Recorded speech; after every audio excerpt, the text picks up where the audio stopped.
Hi എല്ലാവർക്കും നമസ്കാരം. Welcome back to Isha spicy ടെസ്റ്റുകൾ. ഇനി നമുക്ക് വളരെ ടേസ്റ്റി ആയിട്ടുള്ള ഒരു എഗ്ലെസ് സ്പഞ്ച് കേക്ക് തയ്യാറാക്കിയാലോ. അതും നല്ല ഡിസൈനൊക്കെ കൊടുത്ത് ചെറിയൊരു പൂക്കളൊക്കെ വരച്ച് നല്ലൊരു ഡിസൈൻ കൊടുത്ത് നമുക്ക് ഈ ഒരു സ്പഞ്ച് കേക്ക് തയ്യാറാക്കാം. വളരെ സോഫ്റ്റ് ആൻഡ് സ്പഞ്ചി ആയിട്ടുള്ള ഒരു നല്ല പൂക്കളൊക്കെ ഡിസൈൻ ചെയ്ത് കൊടുത്ത ഈ ഒരു സ്പഞ്ച് കേക്ക് എങ്ങനെയാണ് തയ്യാറാക്കുന്നതെന്ന് നിങ്ങൾ എല്ലാവരും വീഡിയോ സ്കിപ്പ് ചെയ്യാതെ കണ്ടോളൂ കേട്ടോ. കണ്ടതിന് ശേഷം നിങ്ങളുടെ ഫീഡ്ബാക്ക് എന്നിട്ട് അറിയിക്കാൻ മറക്കല്ല കേട്ടോ. അപ്പോൾ വേഗം നമ്മുടെ ഈ ഒരു അടിപൊളി സ്പഞ്ച് കേക്ക് നല്ല പൂക്കൾ ഡിസൈൻ ചെയ്ത് കൊടുത്ത കേക്ക് നമ്മൾ എങ്ങനെയാണ് തയ്യാറാക്കുന്നതെന്ന് ഒന്ന് കണ്ടു നോക്കിയാലോ. അപ്പം നമ്മുടെ കേക്ക് തയ്യാറാക്കാനുള്ള ഡ്രൈ ഇൻഗ്രീഡിയൻസ് നമുക്ക് റെഡിയാക്കാം. അതിന് വേണ്ടിയിട്ട് ഒരു ബൗൾ എടുക്കാം. അതിലോട്ട് സ്ട്രെയിനർ വെച്ചതിന് ശേഷം ഇതിലോട്ട് 1.5 കപ്പ് നമുക്ക് മൈദ ചേർക്കാം. മൈദ ചേർത്തതിന് ശേഷം നമുക്ക് ഇതിലോട്ട് ഒരു 1/2 ടീസ്പൂണ് നമുക്ക് ബേക്കിംഗ് സോഡ ആഡ് ചെയ്യാം. ബേക്കിംഗ് സോഡ ആഡിന് ശേഷം നമുക്ക് ഇതിലോട്ട് 1 ടീസ്പൂണ് ബേക്കിംഗ് പൗഡറും കൂടെ ആഡ് ചെയ്യാം കേട്ടോ. ബേക്കിംഗ് പൗഡറും ബേക്കിംഗ് സോഡ ആഡ് ചെയ്തതിന് ശേഷം നന്നായിട്ടൊന്ന് തെള്ളിയെടുക്കാം. ഇനി നമുക്ക് ഈ ഒരു ഡ്രൈ ഇൻഗ്രീഡിയൻസ് ജസ്റ്റ് ഒന്ന് മാറ്റി വെക്കാം. അതിനുശേഷം വേറെ ഒരു ബൗൾ എടുക്കുക. ആ ബൗളും ഒരു വിസ്കും കൂടെ എടുത്തതിന് ശേഷം നമുക്ക് ഇതിലോട്ട് ഒരു 1/2 കപ്പ് റൂം ടെമ്പറേച്ചറിലുള്ള തൈര് എടുക്കുക കേട്ടോ. നല്ല കട്ട തൈരാണ് ഞാൻ എടുത്തിരിക്കുന്നത്. തൈര് ആഡ് ചെയ്തതിന് ശേഷം അതേ സെയിം കപ്പിൽ നമുക്കൊരു 1/4 കപ്പ് നമുക്ക് സൺഫ്ലവർ ഓയിലും കൂടെ ആഡ് ചെയ്യാം. ഓയിൽ ആഡ് ചെയ്തതിന് ശേഷം നമുക്ക് ഇതിലോട്ട് പഞ്ചസാര പൊടി ആഡ് ചെയ്യാം.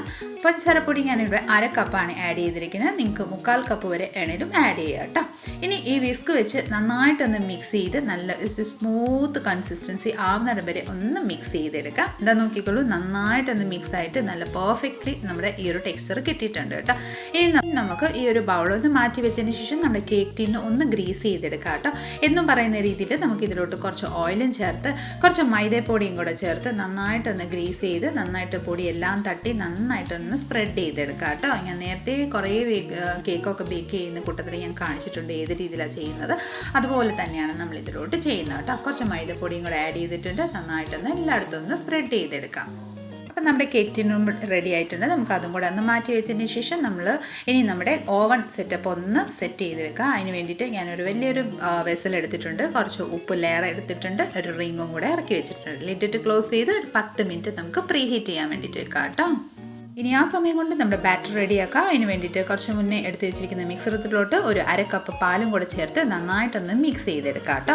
നന്നായിട്ടൊന്ന് മിക്സ് ചെയ്തതിന് ശേഷം 1 ടീസ്പൂണ് വാനില എസൻസും കൂടെ ആഡ് ചെയ്ത് നന്നായിട്ടൊന്ന് മിക്സ് ചെയ്തെടുക്കാം. ഈ വകയെല്ലാം നന്നായിട്ടൊന്ന് മിക്സ് ചെയ്തതിന് ശേഷം നമുക്ക് കുറച്ച് മുന്നേ എടുത്ത് വെച്ചിരിക്കുന്ന ആ ഒരു ഡ്രൈ ഇൻഗ്രീഡിയൻസ് നമുക്ക് ഇതിലോട്ട് കുറേശ്ശെ ആഡ് ചെയ്ത് നന്നായിട്ടൊന്ന് മിക്സ് ചെയ്തെടുക്കാം കേട്ടോ. ഒരു 3 ബാച്ചായിട്ട് ആഡ് ചെയ്ത് വേണം നമുക്ക് നന്നായിട്ടൊന്ന് മിക്സ് ചെയ്തെടുക്കാം കേട്ടോ. അപ്പോൾ ഇതാ മാവെല്ലാം ആഡ് ചെയ്ത് നന്നായിട്ടൊന്ന് മിക്സ് ചെയ്ത് റിബൺ കൺസിസ്റ്റൻസിയിൽ നമ്മുടെ ബാറ്റർ ഇവിടെ റെഡി ആയിട്ടുണ്ട്. നമുക്ക് വിസ്ക് ഒന്ന് മാറ്റി വെച്ചതിന് ശേഷം സ്പാച്ചുല വെച്ച് ജസ്റ്റ് ഒന്ന് കട്ട് ആൻഡ് ഫോൾഡ് ചെയ്ത് നമുക്കൊന്ന് മിക്സ് ചെയ്തെടുക്കാം കേട്ടോ. അതാ ഇതുപോലെ തന്നെ മിക്സ് ചെയ്തെടുക്കാം. നന്നായിട്ടൊന്ന് മിക്സായി വന്നിട്ടുണ്ട്. ഇനി നമുക്ക് ഇത് 3 പാർട്ടായിട്ട് ഡിവൈഡ് ചെയ്യാം. അതിന് വേണ്ടിയിട്ട് ഞാൻ 3 ബൗൾ, അതായത് 2 ബൗൾ എടുത്തിട്ടുണ്ട്. അത് 2ലോട്ട് പകുതിയായിട്ട് നമുക്ക് കുറേശ്ശെ ആഡ് ചെയ്യാം കേട്ടോ. ഇതുപോലെ നമുക്ക് ഒരു ബൗളിൽ ആഡ് ചെയ്തതിന് ശേഷം അടുത്ത ഒരു ബൗളിലോട്ടും കുറച്ച് ആഡ് ചെയ്യാം.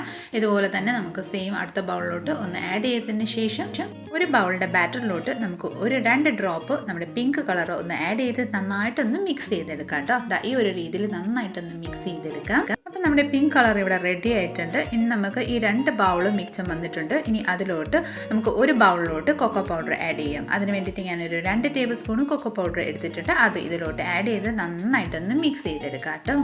ബാറ്റർ എല്ലാം റെഡി ആയതിനു ശേഷം നമുക്ക് ഇതുപോലത്തെ ഒരു 3 പൈപ്പിംഗ് ബാഗ് എടുക്കാം. ആ 3 പൈപ്പിംഗ് ബാഗിലോട്ട് നമുക്ക് ഓരോ കളർ, അതായത് നമുക്ക് ഓരോ ബാറ്റർ നമുക്ക് ഡ്രോപ്പ് ചെയ്യാം കേട്ടോ. ഇതുപോലെ ഓരോ പൈപ്പിംഗ് ബാഗിൽ നമുക്ക് ഈ ഒരു 3 കളറ് നമുക്ക് ഒന്ന് സെപ്പറേറ്റ് ചെയ്ത് നമുക്ക് ഒന്ന് എടുക്കാം കേട്ടോ. അപ്പോൾ ഇതാ നമ്മുടെ 3 പൈപ്പിംഗ് ബാഗിൽ നമ്മളിവിടെ സ്പ്രെഡ് ചെയ്തിട്ടുണ്ട്. ഇനി ഒരു പൈപ്പിംഗ് ബാഗ് വൈറ്റ് ആദ്യം എടുക്കുക. അതിൻ്റെ മുകളിലത്തെ ഭാഗം ഒന്ന് കട്ട് ചെയ്തെടുക്കുക കേട്ടോ. ഇതുപോലെ ഒന്ന് കട്ട് ചെയ്തതിന് ശേഷം നമ്മുടെ കേക്ക് ടിന്നിലോട്ട് നമുക്ക് ഇതുപോലെ ഒന്ന് സ്പ്രെഡ് ചെയ്തെടുക്കാം കേട്ടോ. നന്നായിട്ടൊന്ന് ബാറ്റർ ഒന്ന് സ്പ്രെഡ് ചെയ്തെടുക്കാം. വൈറ്റ് ലെയർ ഒന്ന് സ്പ്രെഡ് ചെയ്തതിന് ശേഷം നമുക്കിനി പിങ്ക് ലെയറും കൂടെ ഒന്ന് സ്പ്രെഡ് ചെയ്തെടുക്കാം. ഇതുപോലെ തന്നെ പിങ്ക് ലെയറും കൂടെ ഒഴിച്ചതിന് ശേഷം നമ്മുടെ കൊക്കോ പൗഡറിൻ്റെ ആ ഒരു ബാറ്ററും കൂടെ നമുക്ക് ഇതുപോലെ ഒന്ന് സ്പ്രെഡ് ചെയ്തെടുക്കാം. നോക്കിക്കോളൂ, നമ്മുടെ 3 ബാറ്ററും ഇതുപോലെ ലെയർ ആക്കിയതിന് ശേഷം നടുവശത്ത് ഇതുപോലെ ഒരു റൗണ്ട് ഷേപ്പിൽ നല്ല കട്ടിക്ക് നമ്മൾ ഒന്ന് റൗണ്ട് ഷേപ്പ് നമുക്ക് കൊടുക്കാം. ഇതുപോലെ നന്നായിട്ട് സ്ലോ ആയിട്ട് നമ്മൾ ഒരു റൗണ്ട് ഷേപ്പ് കൊടുത്തതിന് ശേഷം അതിൻ്റെ സൈഡിൽ കൂടെ ഇതുപോലെ ഒരു ചന്ദ്രമാവ് പോലെ തന്നെ ഒരു കട്ടിയായിട്ട് ഒന്ന് ലെയർ കൊടുക്കാം കേട്ടോ. വൈറ്റ് ലെയർ എല്ലാ സൈഡിലും ഇതുപോലെ ഒന്ന് ലെയർ കൊടുക്കാം കേട്ടോ. ശകലം ചെറിയൊരു ഗ്യാപ്പ് കൊടുത്തിട്ട് വേണം ചെയ്യാൻ. അടുത്ത ഭാഗത്തും കൂടെ നമുക്ക് ഇതുപോലെ ഒന്ന് ചെയ്തെടുക്കാം.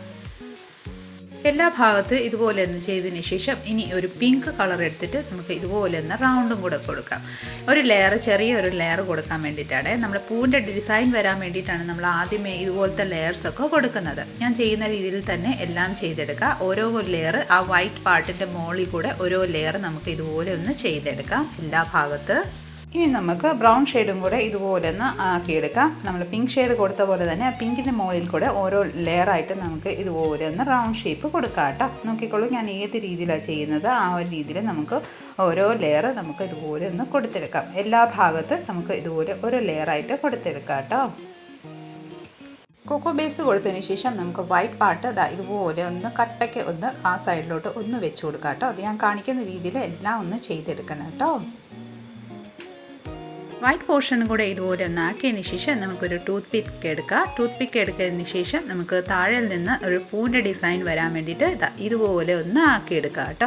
ഞാൻ കാണിക്കുന്ന രീതിയിൽ തന്നെ നിങ്ങളൊന്ന് ചെയ്തെടുത്തുള്ളൂ കേട്ടോ. നല്ല ഭംഗിയായിട്ടുള്ള ഫ്ലവർ ഒന്ന് റെഡിയായി കിട്ടും. ഇതുപോലെ ഒന്ന് ചെയ്തെടുത്താൽ മതി.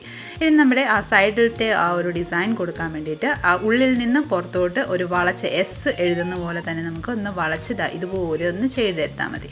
അപ്പോൾ സൈഡിലത്തെ പൂവും കൂടെ നന്നായിട്ടൊരു ഡിസൈനായിട്ട് കിട്ടുകയായിരുന്നു. ഇതുപോലെ ഒന്ന് എസ് എഴുതുന്ന പോലെ തന്നെ വളച്ചൊന്ന് എടുത്താൽ മതി കേട്ടോ. എല്ലാ സൈഡ്സും നമുക്ക് ഇതുപോലെ ഒന്ന് ഡിസൈൻ ചെയ്തെടുക്കാം. പൂവിൻ്റെ ഡിസൈൻ കൊടുത്തതിന് ശേഷം പിങ്ക് ഷെയ്ഡ് നമുക്ക് ഇതുപോലെ ഒന്ന് മോൾ വശത്ത് ഒന്ന് ചെറുതായിട്ടൊന്ന് സ്പ്രെഡ് ചെയ്ത് കൊടുക്കാം കേട്ടോ. ഒരു ചെറിയൊരു ബബിൾസ് പോലെ ഒന്ന് സ്പ്രെഡ് ചെയ്ത് കൊടുക്കാം. അപ്പോൾ നമ്മുടെ കേക്ക് ബാറ്റർ ഇവിടെ റെഡി ആയിട്ടുണ്ട്. നമുക്ക് പ്രീഹീറ്റ് ചെയ്ത് ആ ഒരു വെസലൊന്ന് ഓപ്പൺ ചെയ്യാം. ലിഡ് ഓപ്പൺ ചെയ്തതിന് ശേഷം നമുക്ക് ആ ഒരു കേക്ക് ടിൻ നമുക്ക് ഇതിലോട്ട് പതിയെ ഒന്ന് ഇറക്കി വെക്കാം. ഇനി നമുക്ക് ലിഡിട്ട് ക്ലോസ് ചെയ്ത് ഒരു 10 മിനിറ്റ്സ് നമുക്ക് ഇത് ഒന്ന് ഹൈ ഫ്ലെയിമിൽ നമുക്ക് ബേക്ക് ചെയ്യാൻ വെക്കാം. ബേക്ക് ചെയ്യാൻ വെക്കുമ്പോഴത്തേക്കിന് നമുക്ക് ഇതിൻ്റെ മേളിൽ ഒരു കട്ടിയുള്ള എന്തെങ്കിലും ഒരു സാധനം ജസ്റ്റ് ഒന്ന് വെച്ച് കൊടുക്കാം കേട്ടോ. 10 മിനിറ്റ്സിന് ശേഷം മീഡിയം ടു ലോ ഫ്ലെയിമിലോട്ട് വെച്ച് നമുക്കൊരു 45 മിനിറ്റ്സ് ബേക്ക് ചെയ്യാൻ വേണ്ടിയിട്ട് വെയിറ്റ് ചെയ്യാം കേട്ടോ.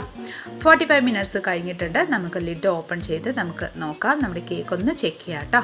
ലിഡ് ഓപ്പൺ ചെയ്തിട്ട് നോക്കിക്കോളൂ, നമ്മുടെ കേക്ക് നന്നായിട്ട് ബേക്ക് ആയിട്ടുണ്ട്. നമ്മുടെ ഒരു ടൂത്ത് പിക്ക് ജസ്റ്റ് ഒന്ന് ഇൻസേർട്ട് ചെയ്ത് നമുക്ക് നോക്കാം കേട്ടോ.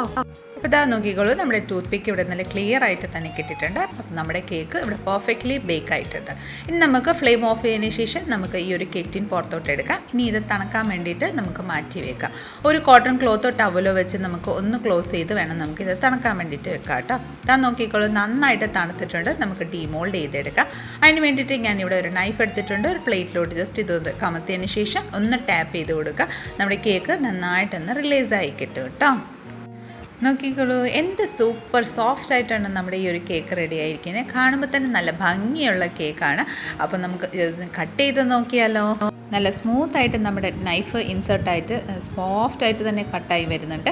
ഇതിൻ്റെ കാണുമ്പോൾ തന്നെ മനസ്സിലാവും നല്ല സോഫ്റ്റായിട്ടാണ് നമ്മുടെ ഈ ഒരു കേക്ക് പെർഫെക്റ്റ് ആയിട്ട് റെഡി ആയിരിക്കുന്നത്. ഇതുപോലെ നമുക്ക് നമ്മുടെ ഇഷ്ടാനുസരിച്ച് ഷേപ്പിലൊന്ന് കട്ട് ചെയ്തെടുക്കാം. വളരെ സോഫ്റ്റ് ആൻഡ് സ്പഞ്ചി മോയ്സ്റ്റ് ആയിട്ടുള്ള നമ്മുടെ ഈ ഒരു കേക്ക് വളരെ പെട്ടെന്ന് തന്നെ തയ്യാറാക്കിയിട്ടുണ്ട്. തീർച്ചയായിട്ടും നിങ്ങൾ എല്ലാവരും ഈ ഒരു രീതിയിൽ ഒന്ന് തയ്യാറാക്കി നോക്കിക്കോളൂ കേട്ടോ. അപ്പോൾ ഈ ഒരു അടിപൊളി കേക്ക് നിങ്ങൾ നിങ്ങളുടെ കുട്ടികൾക്കും ഫാമിലി മെമ്പേഴ്സും എല്ലാവരും ആയിട്ട് ഒന്ന് തയ്യാറാക്കിയതിന് ശേഷം നിങ്ങൾക്ക് ഈ ഒരു റെസിപ്പി ഇഷ്ടപ്പെട്ടിട്ടുണ്ടെങ്കിൽ ഒന്ന് ലൈക്ക്, ഷെയർ ആൻഡ് സബ്സ്ക്രൈബും കൂടെ ചെയ്ത് തന്നെ മാക്സിമം ഒന്ന് സപ്പോർട്ട് ചെയ്തേക്കണേ. അപ്പം നല്ലൊരു റെസിപ്പിയും കൊണ്ട് വരുന്നിടം വരെ എല്ലാവരും stay tuned, be happy and keep smiling. Thank you for watching and bye bye.